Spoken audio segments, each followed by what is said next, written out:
James and I set off alone into the glory that is Italy.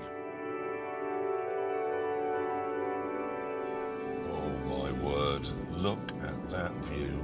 Oh, holy moly.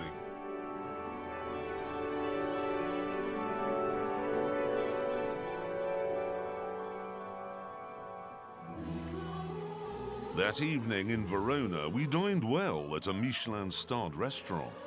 And then we went to see something called Carmen, which wasn't at all what we were expecting.